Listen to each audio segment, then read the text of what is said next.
Me personally, I don't like conflict. Yeah. You know, I seen it. I seen the worst part of it. You know, like for example, I seen people who die and literally flow by.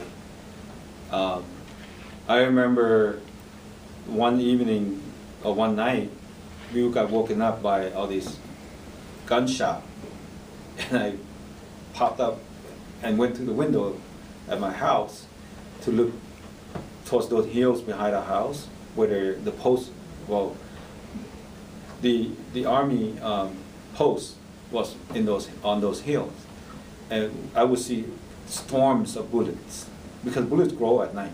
You could literally see it. There was just a storm of bullets. You know, people were fighting back there, and my parents said, "No, you can't stand here. Just get down. You know, we're trying to protect ourselves." And then seeing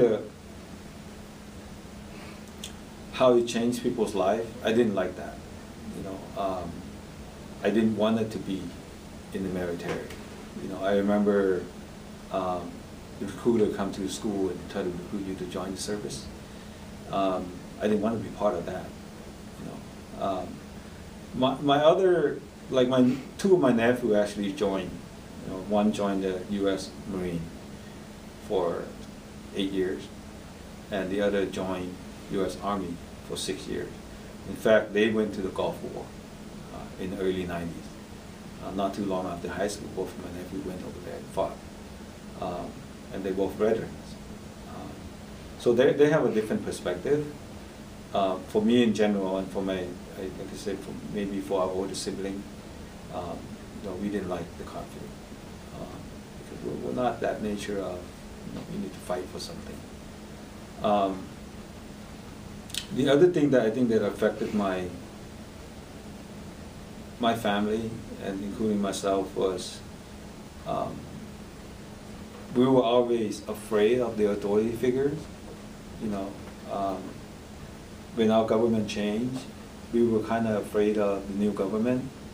You know, and then when we escaped, coming to Thailand to the refugee camp, we were being watched 24/7. You know, by a guard and things like that, and they're very, they could be very rough, you know, and you could get mistreated. And the consciousness about you can't really say what you feel because other people might, you know, take it the wrong way, and you might not end up to where you wanted to go. So authority figures, especially someone in your uniform, is very intimidating for us.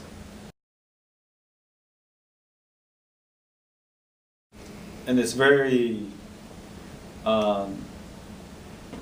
usual for refugee family not to talk about it, you know, and we don't talk much about it unless there's some kind of funny story behind it. We like to remember the funny stuff, right? Something will make us happy. They do talk about how life was different before the war, you know, before.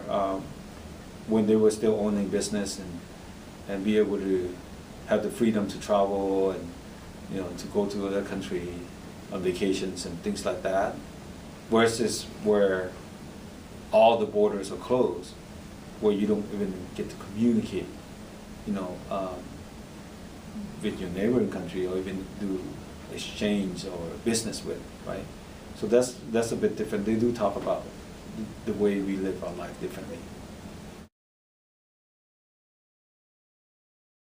At the beginning was, you know, like I said, before I graduated from high school, I didn't like it.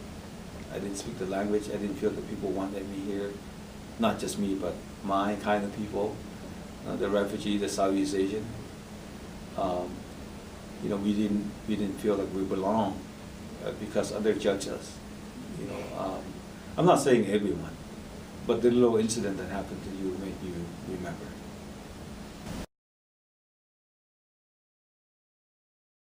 This is actually the house I was born in. So many people, they don't give birth in the hospital, they give birth at home with a midwife.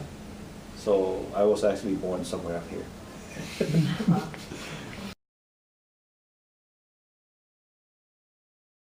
And the majority of Southeast Asian Laos, Thai, Cambodia, were predominantly Buddhism.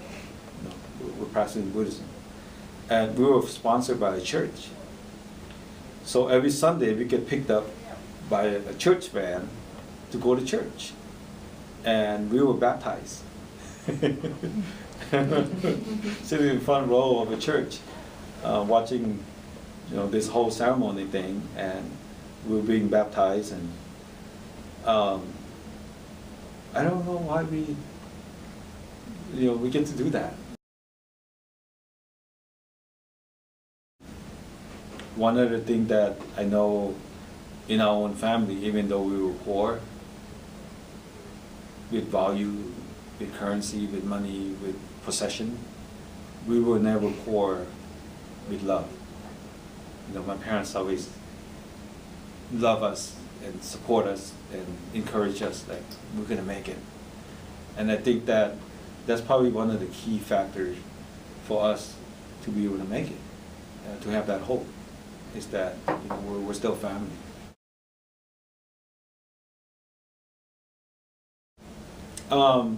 You know, I am today very proud to be who I am, you know, the U.S. citizens. And I'm also proud to call myself Laotian American.